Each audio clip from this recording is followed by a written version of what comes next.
The coffee cup hits the marble floor before anyone even sees him walk in. 14 people are standing in that office, and every single one of them just watched a woman get fired for refusing to lie for a billionaire. She's holding her name badge in her hand, her chin up, her eyes wet but not falling. And that's the exact moment the elevator doors open behind her, and the most powerful man in the state steps out, takes one look at the room, and says 4 words nobody expects. Not to her, to everyone else. You're all fired too. Before we get into how we got here, and trust me, you're going to want to see where this goes, hit subscribe so you don't miss what happens next, drop a comment telling me where you're watching from, and share this with someone who still believes doing the right thing matters, because this story is about to prove it. Now let's go back to the beginning. 3 weeks earlier, a woman named Mara Whitfield walked into the lobby of Callaway Tower for the first time in her life. She was 34 years old. She had one daughter, 7 years old, named Josie, who was homesick with a fever that morning, being watched by a neighbor because Mara couldn't afford to miss this shift. Mara wasn't rich. She wasn't important. She worked as an executive assistant on the 31st floor, one of hundreds of people who kept the building running, and most days, nobody up top even knew her name. The man who owned the building, the man whose name was on every wall, every elevator, every coffee cup, was named Nathaniel Callaway. He was 39 years old. He had more money than entire small countries. And he had a reputation for being cold. Not cruel, just cold. Like a man who had built a wall so high around himself that even his own family couldn't find the door anymore. Nathaniel had inherited the company from his father, but he had built the empire himself, brick by brick, deal by deal, sleepless night by sleepless night. People respected him. People feared him. Nobody really knew him.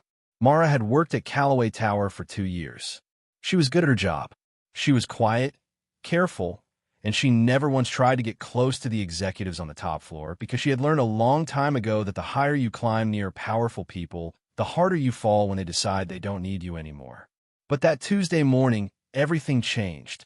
Mara's direct boss, a sharp-tongued woman named Priya Sandhu, called her into a private meeting room on the 31st floor.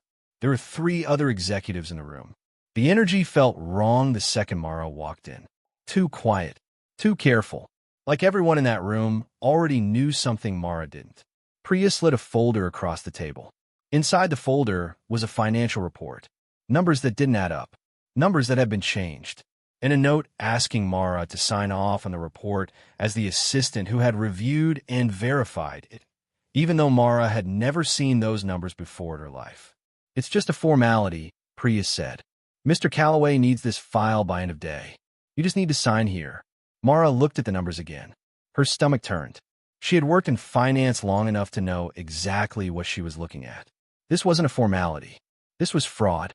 And if she signed her name to it, if the numbers were ever investigated, it wouldn't be Priya's signature on the file. It would be Mara's. "I can't sign this," Mara said quietly. "These numbers aren't right." The room went cold. Priya's voice dropped low. "This isn't a request, Mara. This comes from the top. You sign it, or you're done here." Mara thought about Josie, homesick, waiting for her mother to come back with soup and medicine. Mara thought about the rent that was due in 6 days. She thought about how easy it would be to just sign her name on a piece of paper and go home and never think about it again. And then she thought about the woman she wanted her daughter to grow up to be. "I won't sign something I know is false," Mara said. "I'm sorry. I can't do it." Priya stood up, walked to the door, and opened it. "Then get your things. You're terminated, effective immediately." Mara didn't cry. Not there. Not in front of them. She stood up slowly, picked up the folder, set it back down on the table without her signature anywhere on it, and walked out of that room with her head high, even though inside, her whole world was collapsing. She walked to her desk. She had exactly 4 minutes to pack 2 years of her life into a small cardboard box while her coworkers pretended not to watch. Nobody said a word to her. Nobody stood up for her. Fear does that to people. It makes silence feel safer than truth. Mara picked up the box.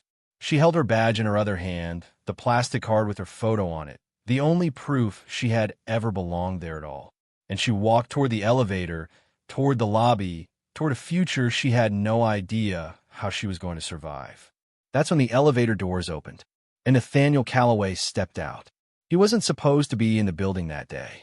He had a meeting across town, but it had ended early, and something he couldn't explain what made him come back to the tower instead of going home. He saw the box in her hands first, then the badge, then her face, calm but breaking underneath.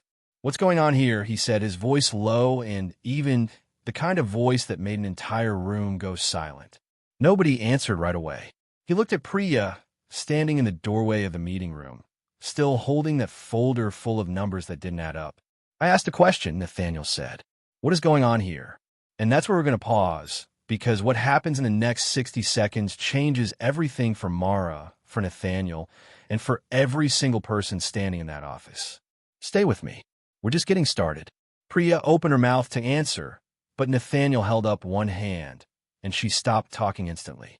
He walked past her, past the other executives, and stood in front of Mara. Up close, he could see her eyes were red at the edges, the kind of red that comes from someone fighting not to cry in front of people who don't deserve to see it.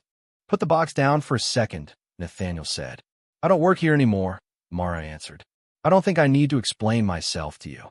A few of the executives exchanged glances. Nobody talked to Nathaniel Calloway like that. Nobody. But Nathaniel didn't get angry. Something in his face shifted instead, like he respected her more for saying it. "You're right," he said. "You don't. But I'd still like to hear it." Mara set the box down on the reception desk beside her. She told him everything. The folder, the false numbers, the request for her signature, the threat. She didn't raise her voice. She didn't beg for her job back. She just laid out the truth like she was reading a grocery list, because she had already made peace with walking out that door. Nathaniel turned to Priya. "Get the folder," he said. Priya's face went pale. "Nathaniel, I can explain. I didn't ask for an explanation. I asked for the folder." She brought it to him with shaking hands. He opened it right there in the middle of the lobby, in front of everyone, and scanned the numbers for less than 30 seconds before his jaw tightened. "Whose idea was this?" he said, quiet and even, which somehow was scarier than if he'd been shouting. Nobody answered. "I'll ask one more time. Whose idea?" One of the executives, a nervous man named Callum, finally spoke. "It came from upstairs. We were told the board needed the numbers adjusted before the merger vote on Friday, or the deal falls apart. We were told it was your call." Nathaniel's expression didn't change, but something behind his eyes went very still, very cold. "It was never my call," he said. "I would never ask anyone to falsify a financial report, and I would never ask an employee to put their name on my mistakes." He looked around the room slowly, at every single person who had stood there in silence while Mara packed up 2 years of her life into a cardboard box. At every person who had watched an innocent woman take the fall rather than risk their own comfort. "You all knew," he said. "Every one of you knew those numbers were false, and not one of you said a word. Not one of you stood next to her." Silence. "You're all fired," he said. "Effective immediately. Security will escort you out." Gasps rippled through the room. Priya started to argue, started to say something about contracts and severance and lawsuits, but Nathaniel simply turned his back on her mid-sentence, which was somehow more devastating than anything he could have said. Then he turned back to Mara. "I'm sorry," he said, and for the first time, his voice wasn't the voice of a billionaire CEO. It was just the voice of a man who felt sick about what had almost happened to her. "I'm sorry this happened in my building, under my name, and I didn't know until it was almost too late." Mara didn't know what to say. She had walked into that building that morning as an assistant nobody noticed, and now the most powerful man in the state was apologizing to her in front of a lobby full of people. "You don't have to apologize," she said. "I just did what was right." "That's exactly the problem," Nathaniel said. "Doing what's right shouldn't have cost you your job. It should have been rewarded, not punished." He picked up her box himself, which stunned everyone watching, because Nathaniel Calloway did not carry things. He had people for that, but he carried it anyway, walked it to the elevator, and pressed the button for the top floor. "Come with me," he said. "Please." Mara hesitated. Every instinct in her told her to be careful, to be smart, to remember that powerful men often wanted things from women who had nothing left to lose. But something in his eyes wasn't hunger. It was guilt. It was the look of a man who had just realized how much was happening in his own company that he had never bothered to see. She stepped into the elevator. The doors closed, and the two of them rode up in silence. 30 floors, side by side, a billionaire and a woman he had just watched lose everything and get it handed back to her in the span of 5 minutes. Neither of them knew yet that this 5-minute elevator ride was about to change both of their lives forever, because what Nathaniel didn't tell her, what he couldn't tell her yet, was that her name, Mara Whitfield, was not unfamiliar to him. He had heard it before, years before, in a file he had buried and never opened again. And in exactly 9 days, that buried file was going to force its way back into the light, and everything Mara thought she knew about why she got fired that morning was about to unravel completely. The top floor of Callaway Tower was nothing like the 31st floor. No cubicles, no fluorescent lighting, just glass walls, dark wood floors, and a silence so complete that Mara could hear her own heartbeat. Nathaniel set her box down on a leather chair in the hallway and led her into his office, closing the door behind them. "Sit, please," he said. She sat, back straight, hands folded in her lap, the posture of someone who had learned a long time ago never to look too comfortable in rooms that didn't belong to her. Nathaniel didn't sit behind his desk. He sat in the chair across from her instead, like he didn't want there to be anything between them. "I want to offer you a job," he said. "Not your old one. Something better. Chief of staff, working directly with me." Mara almost laughed, except nothing about this felt funny. 20 minutes ago, I was fired for insubordination. Now you want me running your office? 20 minutes ago, you were fired for having integrity, Nathaniel said. That's exactly why I want you here. I need someone in this building who will tell me the truth, even when it's inconvenient. Especially when it's inconvenient. I haven't had that in a long time. Mara studied his face, trying to find the catch, the hidden angle, because in her experience there was always one. Why me? You don't know anything about me.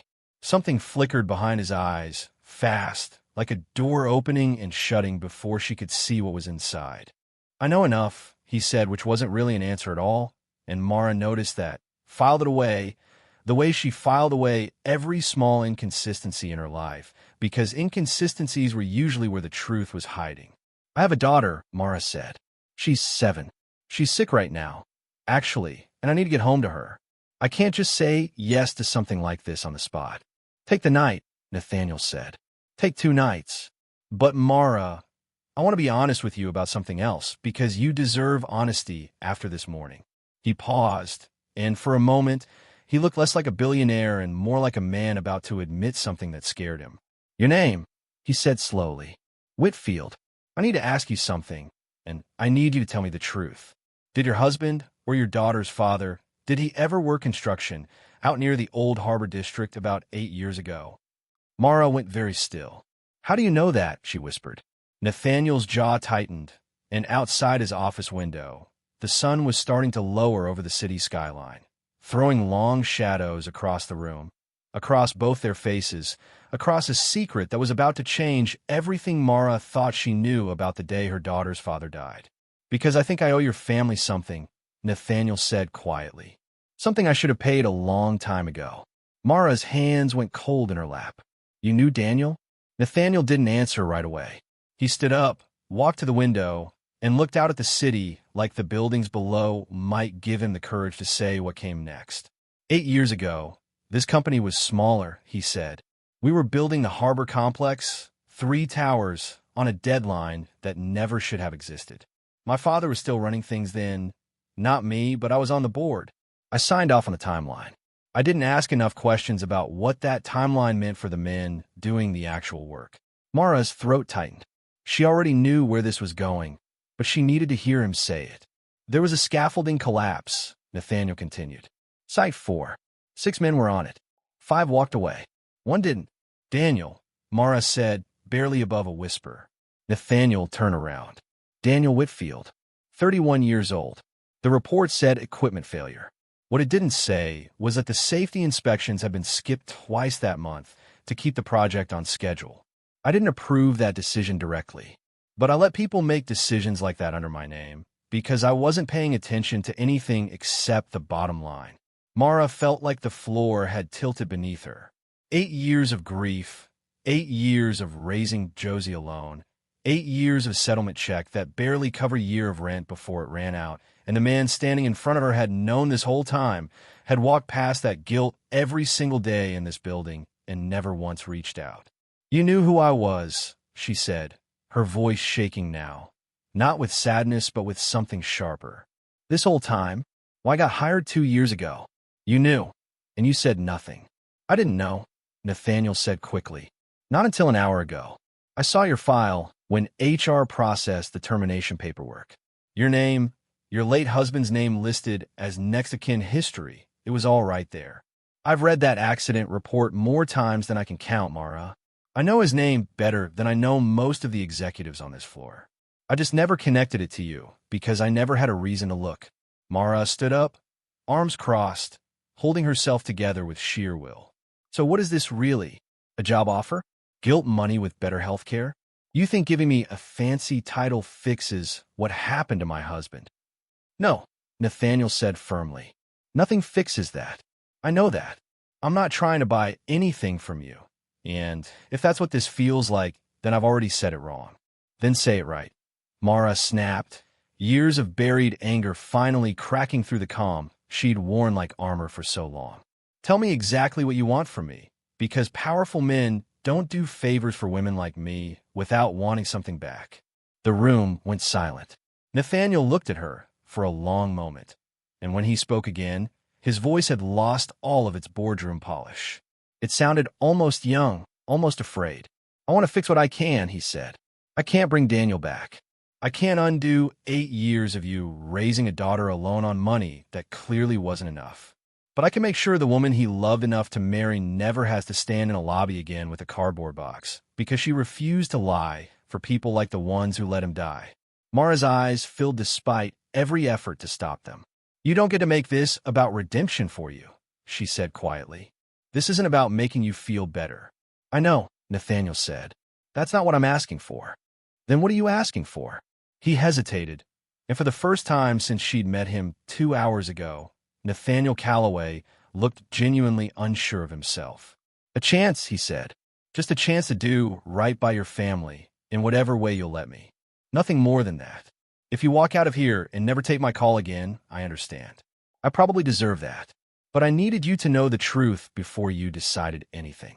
Mara wiped her eyes with the back of her hand, angry at herself for crying in front of him, angry at the universe for putting Daniel's death and her termination and this office and this man all in the same impossible day. "I need to go home to my daughter," she said.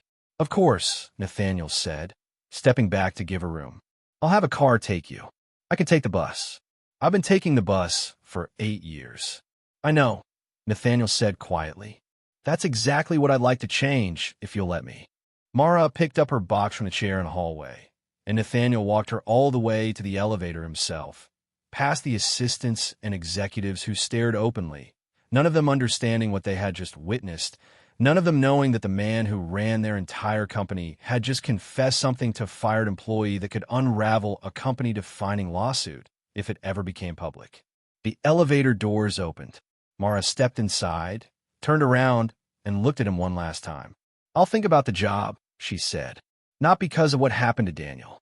Because I need to feed my daughter, and you offer me a way to do that with dignity, and that's rare enough that I'd be a fool to throw it away out of pride." Nathaniel nodded slowly. "That's fair. But if I find out this is a lie," Mara said, her voice steadying now, sharp and clear, "if I find out there's more to what happened to Daniel that you're not telling me, I will burn this company to the ground, and I will not care whose name is on the wall when I do it." The doors began to close between them. "I'd expect nothing less," Nathaniel said, just before they shut completely. What Mara didn't know, standing in that elevator with a box in her arms and 8 years of grief cracked wide open again, was that Nathaniel hadn't told her everything. There was a second name in that accident report, a name he'd spent 8 years making sure nobody ever connected to the collapse. And that name wasn't his father's. It was his own. 3 days passed before Mara called him back.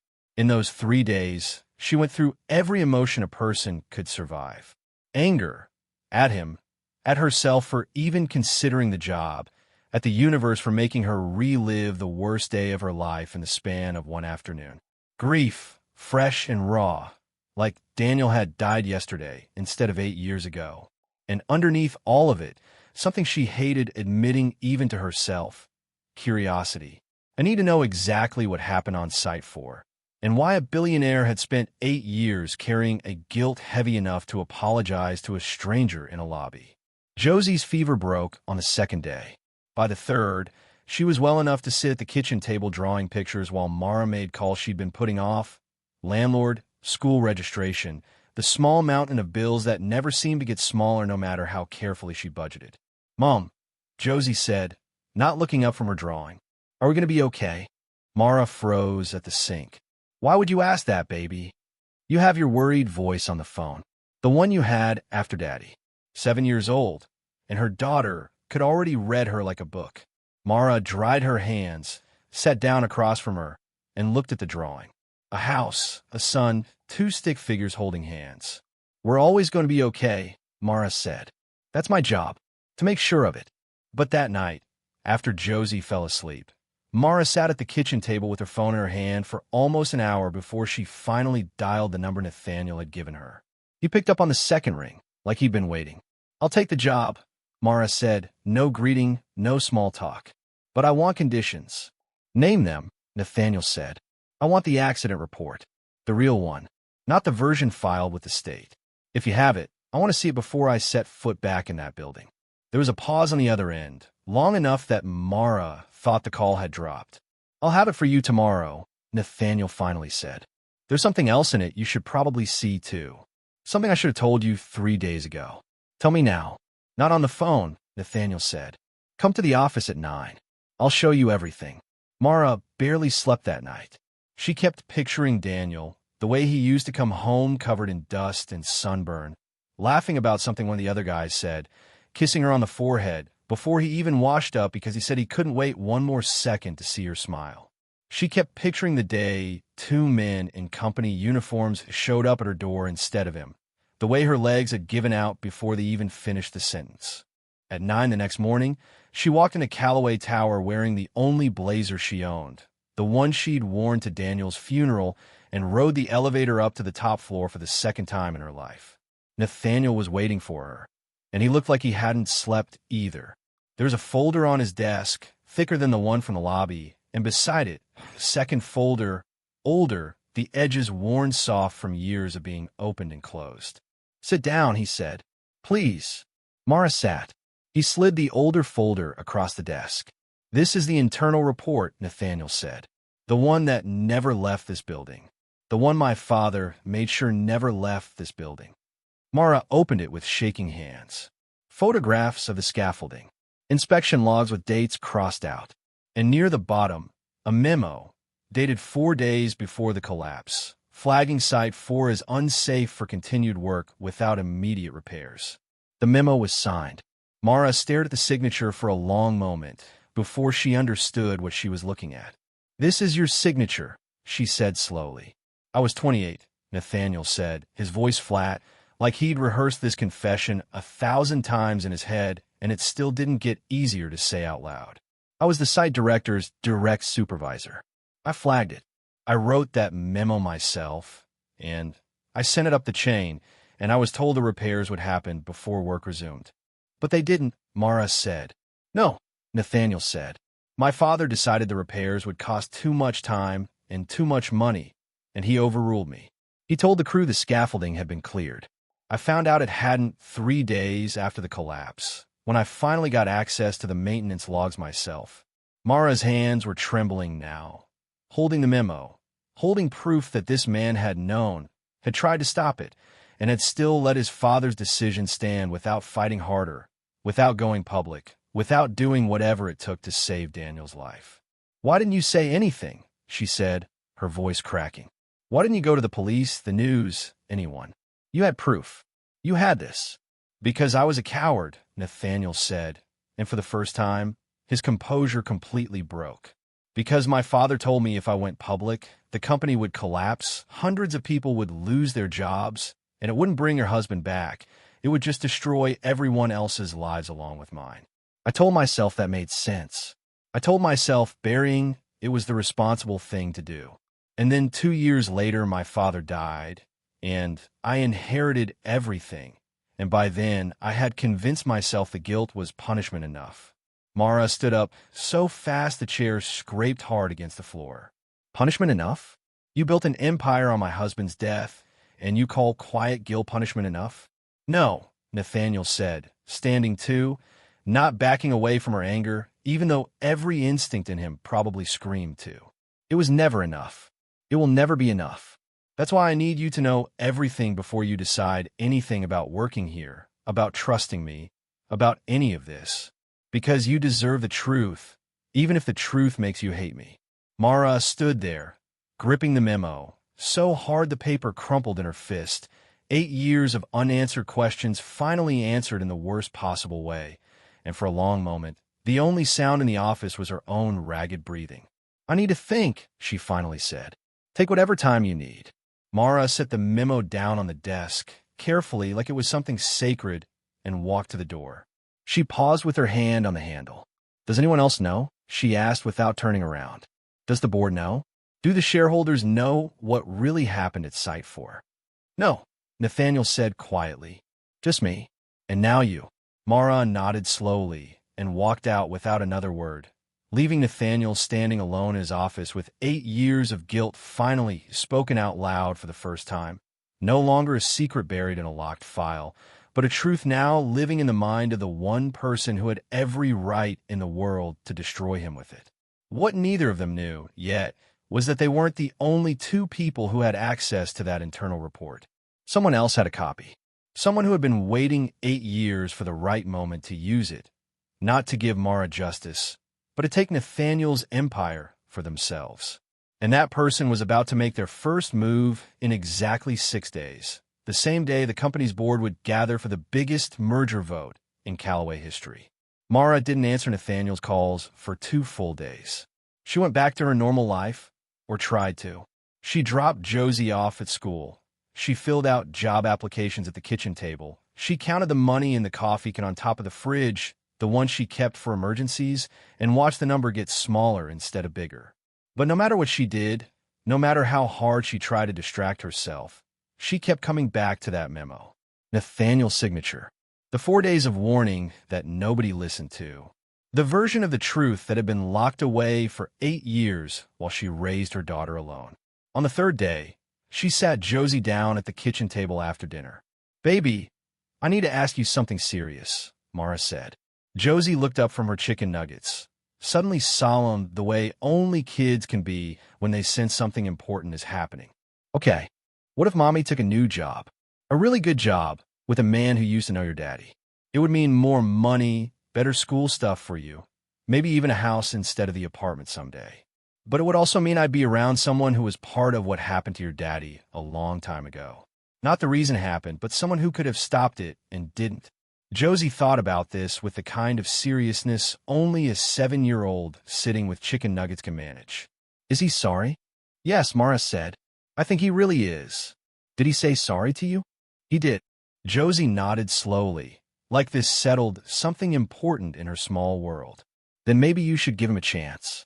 You always tell me everybody deserves one chance to say sorry and mean it. Mara felt her eyes sting. Out of the mouths of babes, her own mother used to say.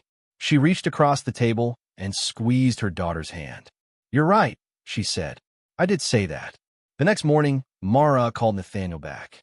I'll take the job, she said, but I'm not doing it to forgive you. I'm doing it because my daughter needs stability, and you're offering the kind of stability I can't turn down out of pride. Understand that going in. This isn't reconciliation. This is survival. I understand, Nathaniel said, and there was something in his voice, relief mixed with something heavier, like a man who knew he hadn't earned forgiveness and wasn't expecting it, but was grateful for the chance to keep trying anyway. Coming Monday, I'll have everything set up.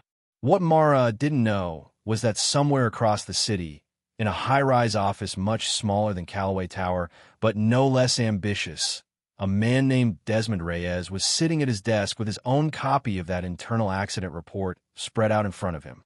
Desmond had been Nathaniel's father's right hand for 15 years before the old man died. He had watched Nathaniel take over the company, watched him slowly consolidate power, watched him push out the old guard, including Desmond himself, 3 years ago in a boardroom coup that Nathaniel had orchestrated with ruthless efficiency. Desmond had been humiliated, forced out with a severance package that felt more like an insult than compensation, and he had spent 3 years waiting for the right moment to take everything back. He had a copy of the memo because he'd made one himself years ago, back when he still worked for Nathaniel's father, back when he first realized that information was the only currency that mattered in a company like Callaway Industries. He'd been saving it, waiting, and now, with the merger vote 6 days away, a vote that would determine whether Callaway Industries absorbed its biggest rival or lost everything trying, Desmond finally had the perfect moment to use it. He picked up his phone and dialed a number he'd been saving for exactly this occasion. A reporter named Vivian Cho, who had built her entire career on corporate scandals, the kind of reporter who could take a 15-year-old memo and turn it into a headline that would collapse a company's stock price in a single afternoon. "Vivian," Desmond said when she picked up, "I have something you're going to want to see. Something about Callaway Industries. Something about a construction accident 8 years ago that Nathaniel Callaway has been covering up ever since." On the other end of the line, Vivian Cho sat up straight in her chair. "I'm listening," she said. Meanwhile, Mara's first day at Callaway Tower as Nathaniel's chief of staff started quietly enough. She had her own office now, smaller than Nathaniel's but bigger than anything she'd ever had before, with a window overlooking the harbor, the same harbor where 3 towers had gone up 8 years ago, where Site 4 had once stood before it was torn down and rebuilt after the accident.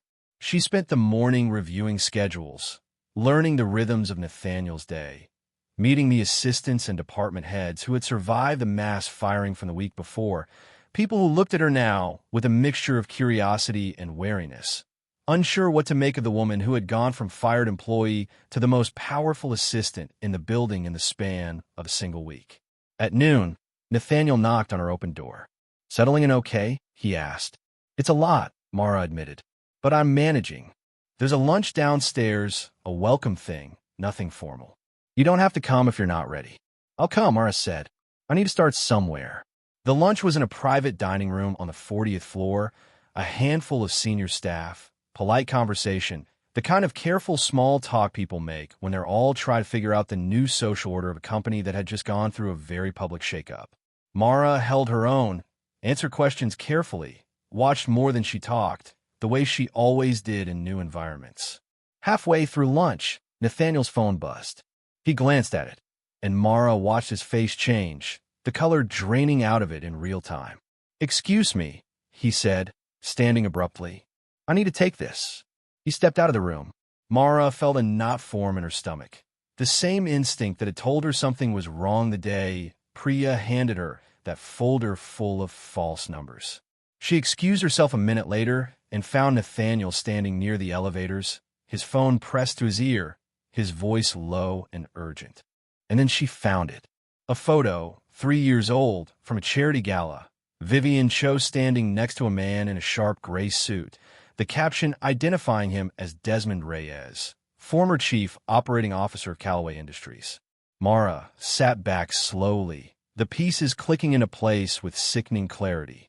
Someone from inside Nathaniel's own inner circle had been sitting on that secret for years, and now, with perfect timing, right as Mara had walked back into Nathaniel's life, right as the company's biggest deal in a decade hung in the balance, that secret was about to explode in the worst possible way. She grabbed her phone and called Nathaniel. He picked up on the first ring, like he'd been sitting awake waiting, the same way she had. "I know who gave Vivian Cho the memo," Mara said. There was a long pause on the other end. "Who?" "Desmond Reyes." The silence that followed lasted so long Mara thought the call had dropped again. "Nathaniel." "He wasn't just my father's COO," Nathaniel finally said, his voice tight with a realization that seemed to be crashing over him in real time. "He was the one who told me the repairs had been authorized. He was the one who told the crew Site 4 was cleared to reopen. If he's had a copy of that memo this whole time, that means he's known for 8 years that he lied to an entire construction crew, and he let me carry the guilt for it alone. Mara felt something cold settle over her. The same instinct that had told her not to sign that fraudulent report a week ago. The same instinct that had never once been wrong. "Nathaniel," she said slowly, "what if the accident wasn't just about a rushed timeline? What if Desmond didn't just relay bad information? What if he changed it on purpose?"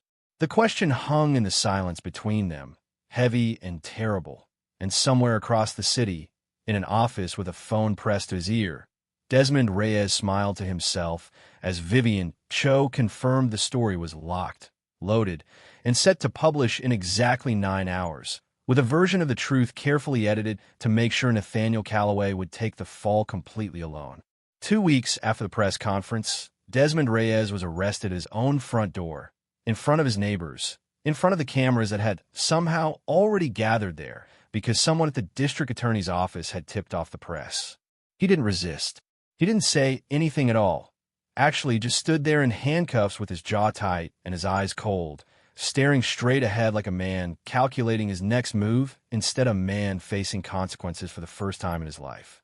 Mara watched the footage that night on the news, sitting at her kitchen table with Josie already asleep down the hall. She thought she would feel triumphant. She had spent 8 years wanting someone, anyone, to be held accountable for Daniel's death, and now here it was, playing out on television in real time. But what she actually felt was hollow, strange, like grief wearing a different mask.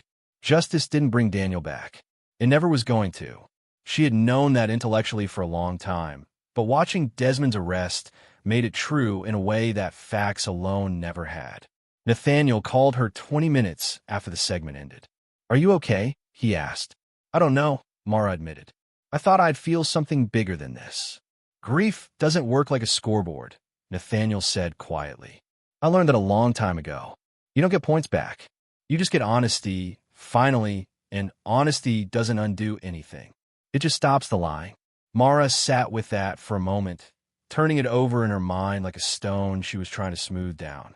"That's the first genuinely wise thing I've heard you say." "Don't get used to it," Nathaniel said, and for the first time in this entire ordeal, Mara heard something in his voice that sounded almost like humor, fragile and rusty from disuse, but real. The weeks that followed were not simple. Desmond's arrest didn't end the story. It only opened a new chapter of it, one that dragged both Nathaniel and Mara into a spotlight neither of them had asked for. Desmond's legal team, expensive and aggressive, immediately went on the offensive, not by denying the fabricated safety clearance. The evidence was too airtight for that, but by trying to reframe the entire narrative. They argued that Nathaniel had orchestrated the press conference not out of genuine remorse, but as a calculated maneuver to protect the merger and distract from Mara's sudden and suspicious rise from fired assistant to chief of staff to, as gossip columns were already speculating, potential girlfriend of the billionaire CEO. The tabloids had a field day. Headlines called Mara a modern-day Cinderella one week, and a calculating opportunist the next, depending on which outlet was writing the story and which angle sold more clicks. Photographers started showing up outside her apartment building. One even followed her to Josie's school, snapping pictures through the chain-link fence during pickup, until a furious mother of another student physically blocked the man's camera, and Mara had to call the school the next day to arrange a different pickup protocol just to protect her daughter from the chaos that had suddenly swallowed both their lives.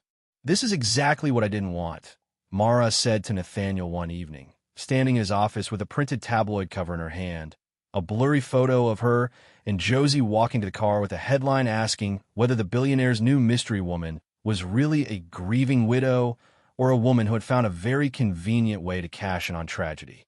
"I know," Nathaniel said, and he looked genuinely sick about it. The way he had looked the first day she met him, standing over that cardboard box in the lobby. "I'll handle it.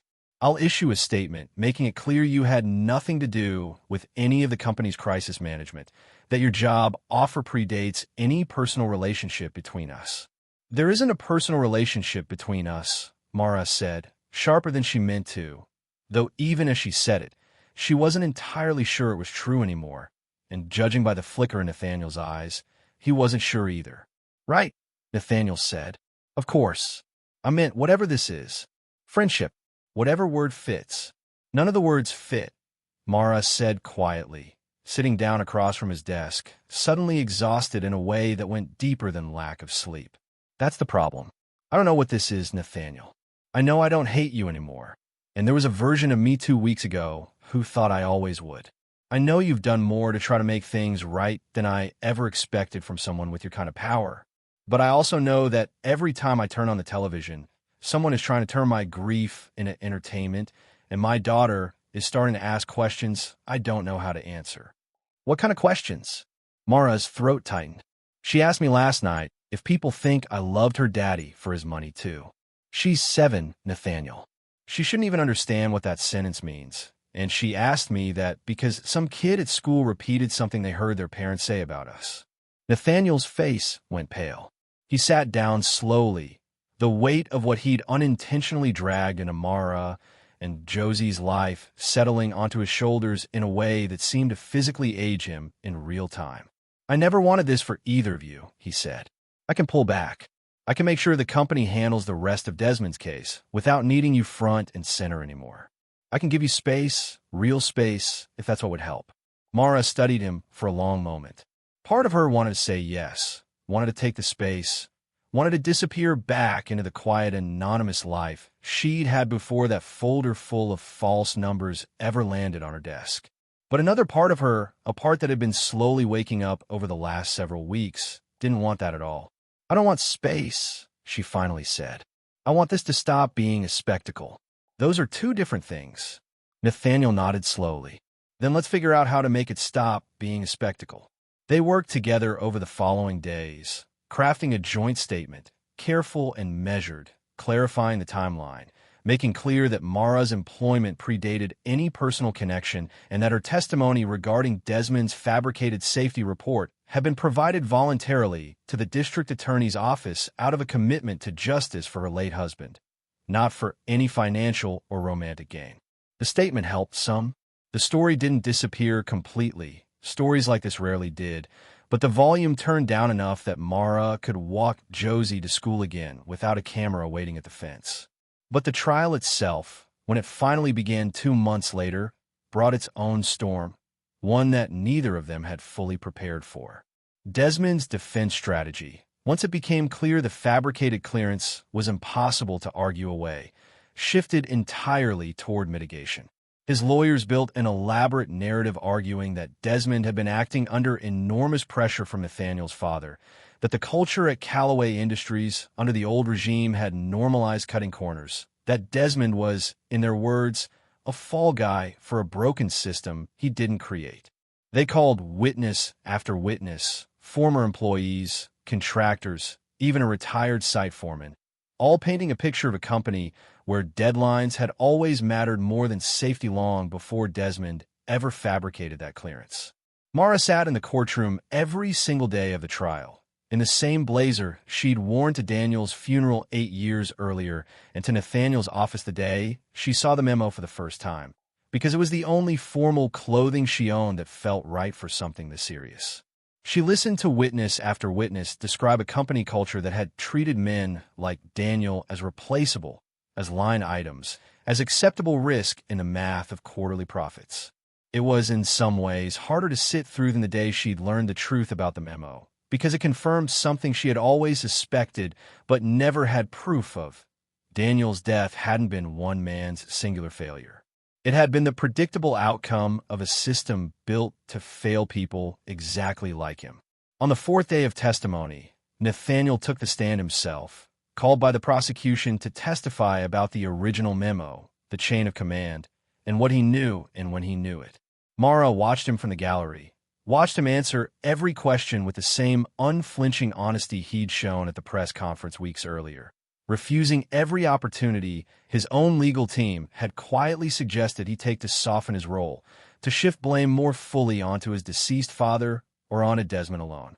Mr. Callaway, the defense attorney said during cross-examination, circling him like she smelled blood in the water, isn't it true that you personally benefited from your father's decision to override your safety concerns? Isn't it true that the timeline you're now condemning was the same timeline that allowed the Harbor Project to finish on schedule, boosting company profits and your own compensation that fiscal year. Nathaniel didn't flinch. Yes, he said simply. That's true. The defense attorney looked momentarily thrown by his lack of resistance. So you profited from the same decision that killed Daniel Whitfield? I did, Nathaniel said. I've spent 8 years trying to understand how to live with that fact. And the answer I've come to is that you don't get to live comfortably with it. You just live honestly with it every single day, and you try to make sure it never happens again on your watch. That's what I've tried to do since I took over this company. I won't pretend it undoes anything. Nothing undoes it. But I'm not going to sit here and pretend I didn't benefit from a decision that cost a man his life, because that would be one more lie added to a pile that's already too tall. The courtroom was silent. Mara felt tears sliding down her face before she even realized she was crying, not out of anger this time, but out of something that felt almost like relief, watching a powerful man refuse, publicly, under oath with everything to lose, to protect himself at the expense of the truth. The trial lasted 6 weeks. In the end, the jury found Desmond Reyes guilty of falsifying safety records and criminally negligent conduct resulting in death. He was sentenced to 12 years, a sentence his lawyers immediately vowed to appeal, but a sentence nonetheless, the first real consequence anyone had faced for what happened to Daniel Whitfield in 8 long years. Nathaniel, meanwhile, faced his own reckoning outside the courtroom. Several board members, uneasy about the company's exposure and the ongoing headlines, pushed for a leadership change, arguing that Callaway Industries needed a clean break from anyone associated with the scandal, even a CEO who had, by his own admission, been part of the story rather than merely a witness to it. The board meeting where his future was decided took place on a gray Thursday afternoon, and Mara wasn't allowed inside, chief of staff or not, because this vote concerned Nathaniel's own position, not company operations. She sat in the hallway outside the boardroom for nearly 3 hours, watching the clock, watching assistants come and go with coffee and folders, feeling more helpless than she had in years. When the doors finally opened, Nathaniel walked out first, his face unreadable, and Mara stood up so fast her chair nearly tipped over. Well, she said. Nathaniel looked at her for a long moment, and then, slowly, something in his exhausted face shifted into the faintest, most genuine smile she had ever seen from him. They kept me, he said. Barely. 7-5. But they kept me. Mara let out a breath she felt like she'd been holding for 6 weeks. What changed their minds? Honestly, Nathaniel said, I think it was you. Several of them mentioned it directly. The fact that instead of running from this, I turned it into transparency, that I hired the widow of the man who died and gave her real authority instead of a payoff and a non-disclosure agreement. They said it showed the kind of company they wanted to be part of going forward instead of the kind of company we used to be. Mara didn't know what to say to that. So instead, without entirely planning it, she stepped forward and hugged him, right there in the hallway outside the boardroom, in front of assistants and executives who stared with open curiosity. And for the first time since this entire impossible story began, Nathaniel let himself hug her back like a man who had been waiting a very long time for someone to hold on to without flinching. But the hardest part of the story, the part neither of them saw coming, wasn't the trial or the tabloids or the board vote. It was Josie, 3 months after Desmond's sentencing. On an otherwise ordinary Tuesday evening, Josie collapsed at school during recess. Mara got the call at work, Nathaniel's office, the two of them going over quarterly reports when her phone rang and the school nurse's voice on the other end sent ice through every vein in her body. By the time Mara made it to the hospital, tires screeching into the parking lot, Josie was already hooked up to monitors, pale and small in a bed that seemed too big for her, and 4 taped to the back of her tiny hand. What's happening? Mara said, grabbing the first doctor she saw, her voice shaking with a fear so complete it barely felt like her own voice at all. What's wrong with my daughter? The test took hours. Mara sat by Josie's bedside, holding her hand, refusing to let go even when nurses came in and out, even when Josie drifted in and out of groggy half-sleep, murmuring things that didn't quite make sense.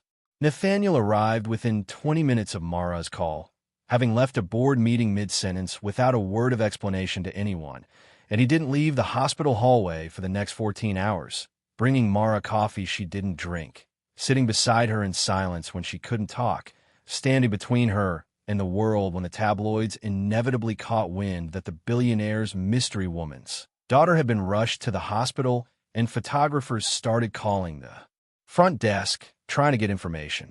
The diagnosis, when it finally came, was a heart condition, rare but treatable, something Josie had likely been born with, and that had simply never been caught, because Mara had never had the kind of insurance that covered the thorough pediatric cardiac screening that might have flagged it years earlier.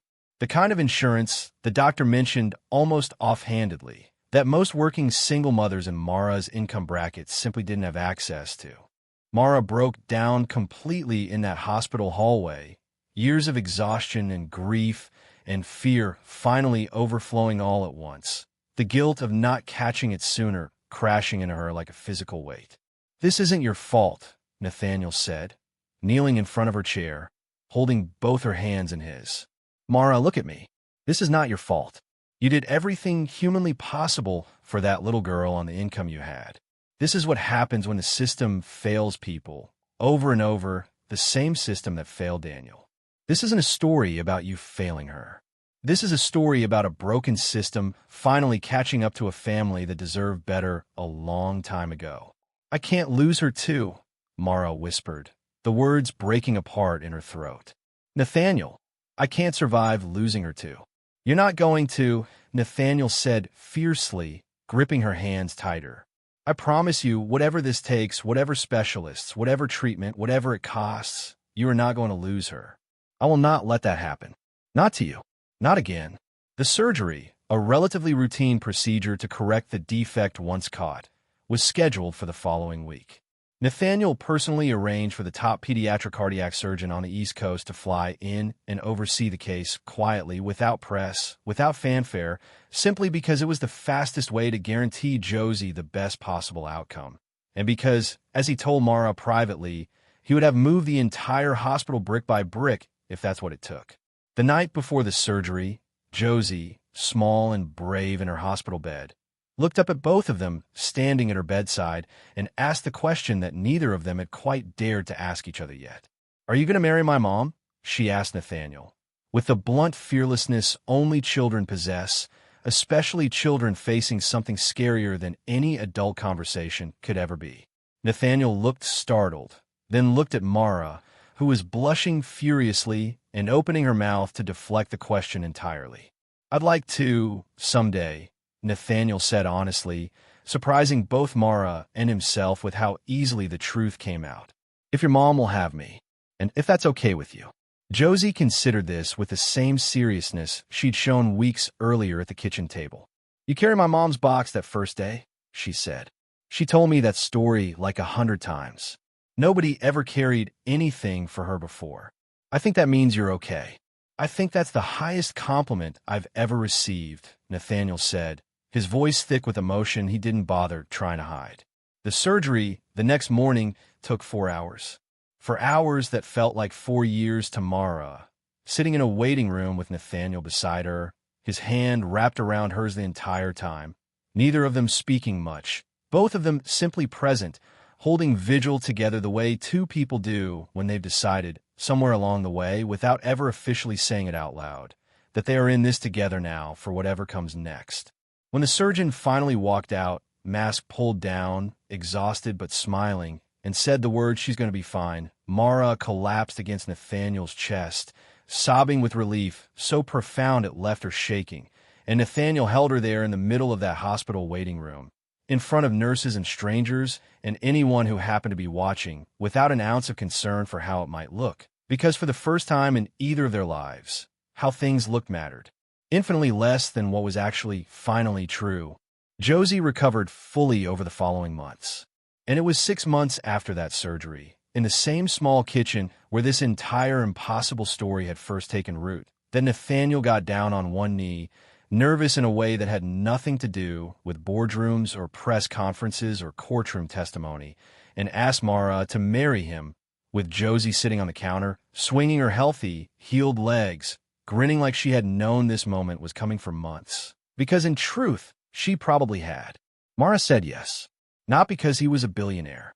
Not because of the company or the guilt, or the grief that had first brought them crashing into each other's lives in that lobby with a cardboard box and a fired employee's badge.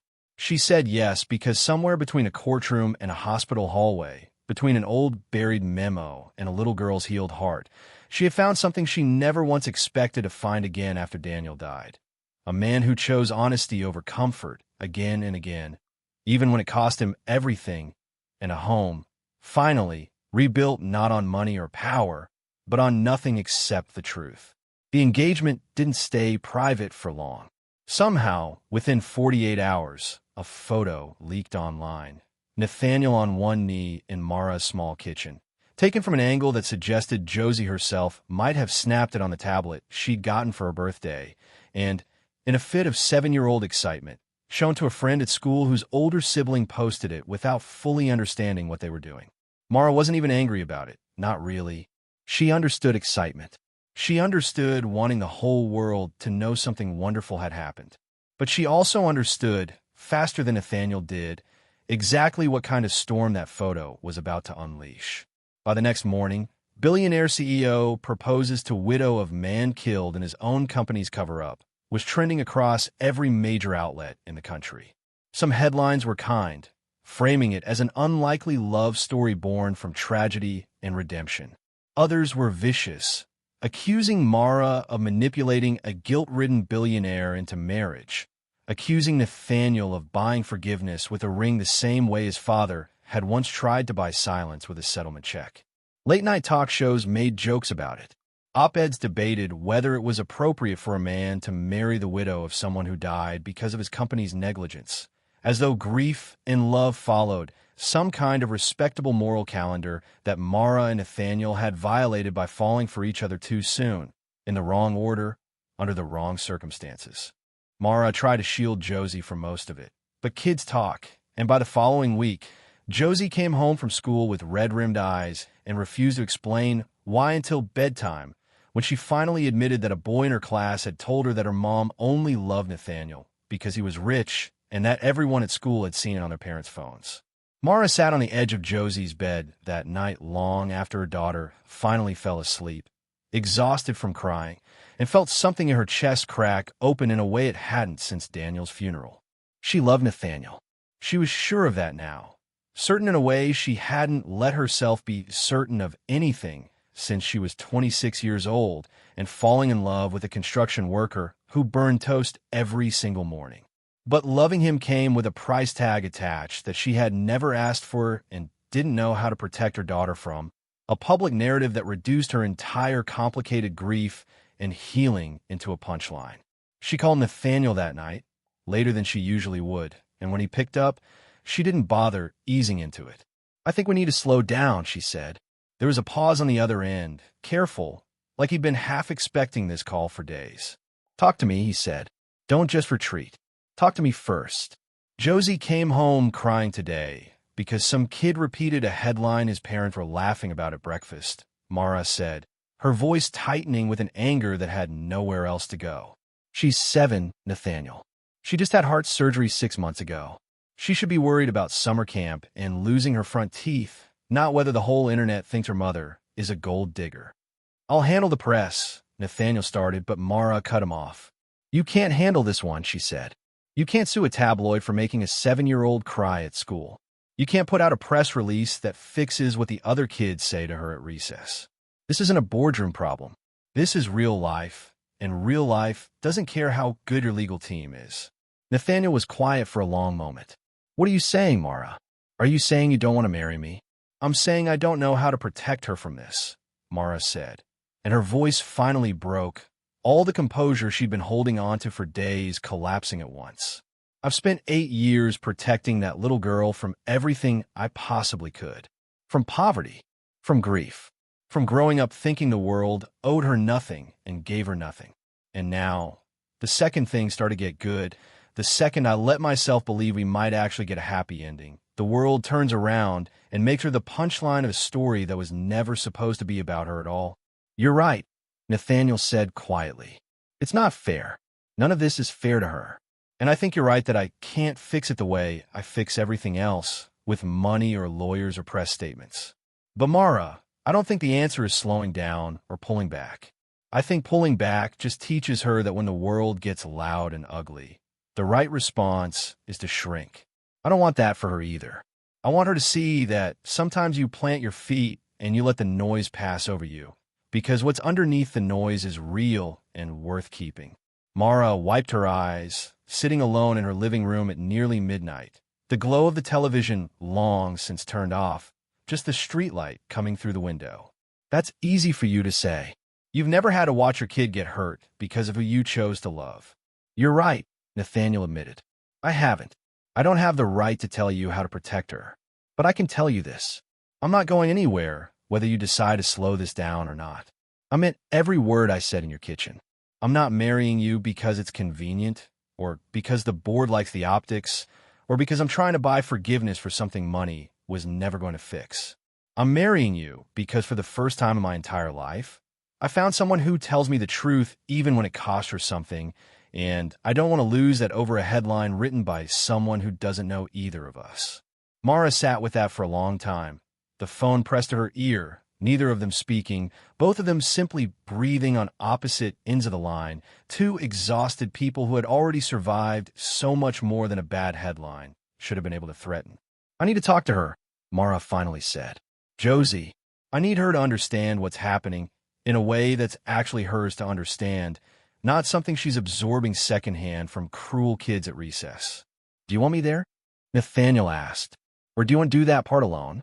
Together, Mara said, surprising herself with how easily the word came.